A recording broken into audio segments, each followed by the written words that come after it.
Bienvenidas y bienvenidos a esta exploración profunda. Hoy, nos metemos con algo súper cotidiano, ¿no?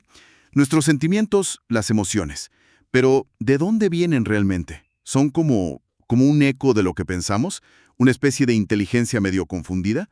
¿O será que tienen raíces más físicas, más biológicas?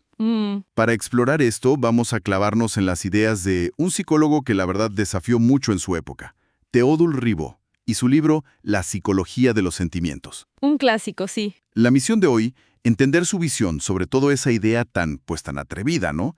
La que pone a la fisiología, a nuestro cuerpo, como el centro de lo afectivo. Ajá. Así que la gran pregunta que nos avienta Ribot es, ¿qué va primero? ¿Sentimos porque pensamos o es al revés? Vamos a intentar desmenuzar esto juntos. Venga. Bueno, para empezar, Ribot nos pone enfrente como dos grandes corrientes, dos maneras de ver los sentimientos. Por un lado, la que llama intelectualista, que suena como la más lógica quizá. ¿En qué consiste esa, básicamente? Pues sí, es como la visión más tradicional, podríamos decir. La idea es que los sentimientos son como la sombra del pensamiento. O sea, no existen por sí mismos. Ajá. Siempre necesitan una idea, una percepción, algo intelectual a lo que pegarse, ¿no? Como si la emoción fuera solo una cualidad de la idea, no una cosa en sí. Entiendo. Como que primero pienso esto es peligroso y luego siento miedo. Exacto. Necesitan ese soporte intelectual, digamos. Suena razonable, pero justo ahí es donde Ribot dice aguas. Y se va por el otro camino, el que llama fisiológico. Y no estaba solo en esto, ¿verdad? Menciona otros. No, para nada. Él se alinea con gente como William James, Carl Lang, pensadores importantísimos que ya empezaban a decir, oigan, la clave está en el cuerpo. Claro. Y esta tesis fisiológica es, pues, radicalmente diferente. Dice que los estados afectivos son lo primario, lo original. Son autónomos de la inteligencia. Autónomos. O sea, Sí, que su origen no está en las ideas, sino en lo más hondo de nuestra biología, en cómo funciona el cuerpo por sí solo, la vida vegetativa que decían antes, las necesidades básicas, hambre, sed, los instintos, hasta los movimientos, son como la vida misma manifestándose directamente. órale. O sea que no son la cereza del pastel, sino las raíces del árbol. Que lo que sentimos en la conciencia es apenas la puntita. Exacto, la punta del iceberg. Y debajo hay toda una maquinaria biológica e incluso inconsciente que está trabajando. Y por eso critica a los que quieren explicar todo solo con ideas claras, ¿cierto? Totalmente. Para Ribot, eso es desconocer la naturaleza real del sentimiento. Es querer entender un río viendo solo la espuma. Dice que la naturaleza del sentimiento es acción, es tendencia, es el estado del organismo. Y por eso dedica su libro a justificar esta visión, empezando por lo más fundamental, el placer y el dolor. Va. Entonces, si los sentimientos son tan viscerales, tan del cuerpo como dice Ribot, ¿qué onda con el placer y el dolor? ¿Son como un interruptor de encendido apagado? ¿O cómo los veía él? Es buena pregunta, porque justo ahí arranca su análisis. Y Noé, él no los veía como opuestos absolutos, como blanco y negro. ¿Ah, no? No. Se inclinaba más a pensar que son como diferentes grados de un mismo proceso. Ligado al bienestar o malestar del organismo, claro. Sugiere que podrían ser como fases distintas de una misma función biológica. De hecho, menciona el debate de si existió un punto intermedio, un cero de indiferencia. Un punto neutro. Sí, algunos decían que sí, gráficamente. Otros, como un tal Lehman, hicieron experimentos, uno famoso con agua caliente. Ajá. Y parecía que no, que pasabas directo de una sensación a la otra, sin una zona neutra clara. Qué interesante que no sean opuestos directos. Pero, a ver, físicamente sí se manifiestan muy diferente, ¿o no? Según lo que él observaba. Ahí sí, totalmente. El contraste es muy marcado. El dolor casi siempre se asocia con una baja de energía, un debilitamiento, ¿Cómo? pues los vasos sanguíneos se contraen, llega menos sangre a brazos y piernas, baja la presión, el cuerpo como que se encoge, se ralentiza. Ya. ¿Y el placer? Entonces, lo contrario. Una especie de... Expansión, Justo. un aumento de funciones, mejor circulación sobre todo al cerebro, de ahí eso del brillo en los ojos, ¿no? Claro. Los vasos se dilatan, el corazón late más fuerte. Incluso cita experimentos de la época de un tal Ferré con un dinamómetro, ¿Un qué? un aparato para medir fuerza muscular.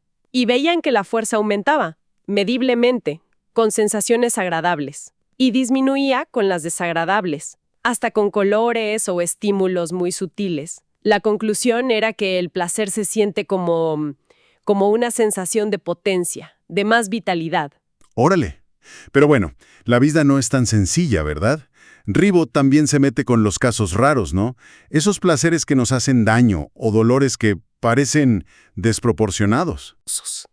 Como la euforia que te dan ciertas drogas, o el alcohol que te destruyen, o esa alegría extraña que se veía en algunas enfermedades mentales graves, que en realidad escondía un deterioro profundo, placeres que van contra la vida, digamos. Entiendo. Y del lado del dolor, menciona la melancolía, que en ese tiempo se veía como algo muy físico también. Uy, sí, la melancolía era el ejemplo perfecto de dolor morboso. Un sufrimiento tremendo, ¿no? Duradero, desproporcionado, y venía con una depresión física muy marcada. Pulso débil, digestión lenta, casi no te movías. Era como el cuadro del dolor normal, pero magnificado y hecho crónico. Y usa la hipocondría como ejemplo del puente entre dolor físico y moral o psicológico. ¿Cómo conecta eso? Les sirve perfecto para decir, miren, esa división es medio artificial. En la hipocondría, sensaciones físicas reales, quizá chiquitas, se mezclan y se amplifican con la angustia mental, con dolores que te imaginas o exageras. Ribot sugiere que casi nunca hay un dolor físico fuerte sin malestar del ánimo, y al revés tampoco. Es muy difícil separarlos. E incluso habla de gente que de plano no puede sentir placer, la anedonia. Suena horrible eso. Es terrible y fascinante a la vez. Cita casos de personas que, después de una enfermedad o un trauma, perdían por completo la capacidad de sentir afecto, de disfrutar nada. Describe a un magistrado que decía que si se morían su esposa o hijos, le afectaría igual que resolver un problema de geometría. Imagínate, su vida afectiva estaba como muerta. ¡Qué fuerte! Y eso refuerza su idea. El sentir está ligado a procesos vitales que, pues, también pueden enfermar o apagarse. Ok. Ya vimos placer, dolor, sus extremos. Ahora metámonos con las emociones más complejas. El miedo, la ira, la ternura. Aquí es donde entra esa teoría famosa y medio rara de James y Lange que Ribot, pues, adopta con ganas, ¿no? Totalmente. Esta teoría, la verdad, le da la vuelta a cómo pensamos normalmente. El sentido común nos dice, veo un oso, estímulo, siento miedo, emoción, y luego tiemblo y corro, respuesta corporal. Ajá, sí, así lo pensamos. Pues James, Lange y Ribot dicen, no.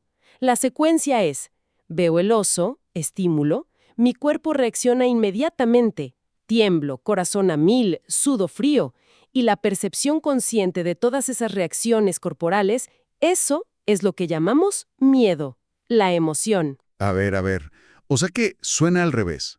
No lloro porque estoy triste, sino que me siento triste porque me doy cuenta de que estoy llorando y mi cuerpo está así. ¡Wow! Cuesta trabajo, ¿eh? Sí, es súper contraintuitivo, la verdad. Pero Ribot lo compra totalmente y lo lleva más allá. No lo limita solo a emociones burdas, como el miedo o la furia. Argumenta que hasta las emociones que vemos como más elevadas o sutiles tienen esa misma base corporal. ¿Cómo cuáles? Dame un ejemplo. Piensa en la emoción moral, la simpatía, las ganas de ayudar a alguien.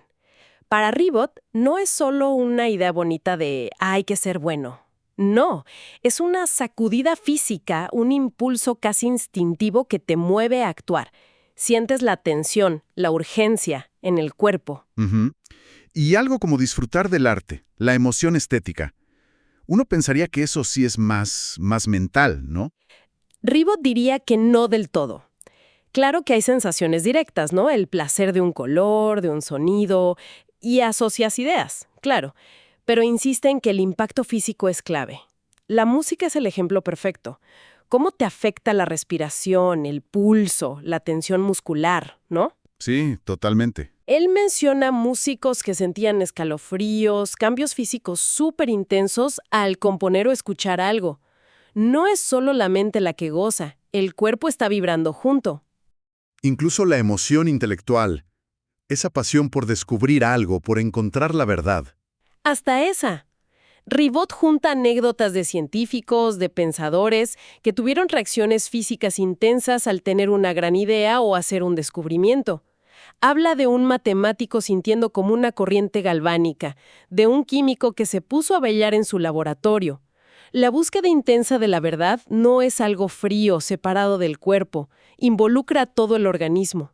Todo esto, entonces, apunta a una visión muy unitaria del ser humano, ¿no?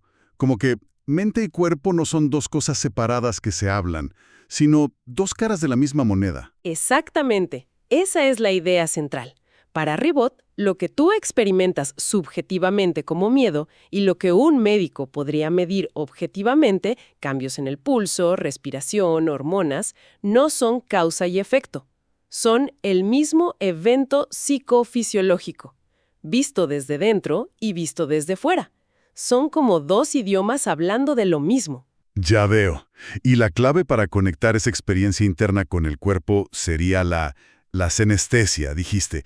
Suena medio técnico eso. Sí, es un término clave para él. La senestesia es como esa sensación global medio difusa que tenemos de nuestro propio cuerpo. El conjunto de todas las señales internas que nos llegan de los órganos, los músculos. Ah, como el ruido de fondo de estar vivo. Algo así, como el ruido de fondo corporal. Y Ribot dice que la sabiduría popular ya lo intuía, ¿no? Al poner las emociones en el corazón, en las entrañas, es como la base fisiológica sobre la que se construyen ya los sentimientos conscientes. Fascinante cómo lo conecta todo al cuerpo. Y además, Ribot intenta ver esto en perspectiva, ¿no? Cómo evolucionan los sentimientos. Empieza desde lo más básico de la vida. Sí, traza como una línea evolutiva. Empieza observando organismos súper simples, como mohos o bacterias, que se mueven hacia lo que necesitan, luz, comida, y se alejan de lo que les hace daño. Él es cuidadoso, ¿eh? No lo llama conciencia ni nada. Lo ve más como afinidades físico-químicas, como imanes, ¿no? Atracciones y repulsiones a nivel biológico. Entiendo. Y luego que sigue en esa escalera evolutiva del sentir. Ya en la vida, que sí tiene conciencia, lo primero son las necesidades básicas. Hambre, sed, la necesidad de descansar. Son la expresión directa de que algo falta en el cuerpo y hay que buscarlo. Son tendencias puras. Ok. Después, dice él, emergen las emociones primitivas, que están súper ligadas a los instintos básicos para sobrevivir y reproducirse. Él propone una lista tentativa, de 5 que podrían ser las básicas, las irreductibles. Miedo, cólera, la emoción tierna, el apego, el cuidado, la emoción del yo, autoafirmación, orgullo, vanidad y la emoción sexual. 5 básicas. Sí, aunque admite que es una hipótesis, claro. Podría haber otras o ser menos. Vale, esos serían como los ladrillos fundamentales. Pero sentimos cosas mucho más refinadas, ¿no? Nostalgia, envidia, gratitud, admiración. ¿De dónde salen esas, según Ribot? Son como combinaciones de las básicas. Exacto. Él dice que derivan de las simples, pero por distintos caminos, no solo mezclándose. Ah, sí. ¿Cómo? Un camino es lo que llama evolución completa. Una emoción básica se va refinando, cambia de objeto, se modula por la inteligencia, la cultura.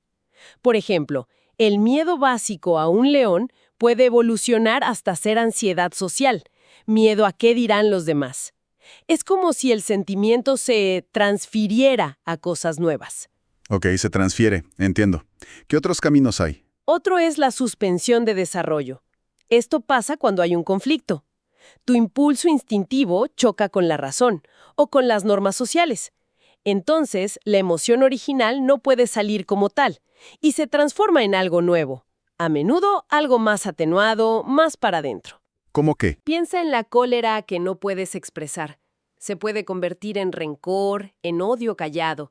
O menciona cómo el instinto sexual, si se reprime mucho, podría en algunos casos canalizarse hacia un fervor religioso o místico.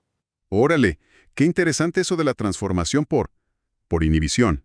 Ya había una tercera forma. Sí, la composición. A veces es una simple mezcla de emociones básicas. Se juntan y se refuerzan, o chocan entre sí. Pero a veces es una combinación más profunda, donde la unión crea algo cualitativamente nuevo, algo que es más que la suma de las partes. Ujú. Su ejemplo clásico es el sentimiento de lo sublime. Cuando ves algo inmenso, poderoso, quizá peligroso, como una tormenta en el mar desde un lugar seguro. Podría ser una mezcla de miedo o sentirte chiquito, pero a la vez placer o poder por poder verlo sin riesgo. Y esa mezcla crea esa sensación única de lo sublime. Ya veo. Pero hay una advertencia importante que hace Ribot sobre el papel de la inteligencia en todo esto, ¿no? Que aunque refina las emociones, también puede debilitarlas. Algo así. Precisamente. Y este es un punto súper importante en su pensamiento. La intelectualización, sí, crea formas emocionales más abstractas, más sutiles, pero tiende a quitarles fuerza.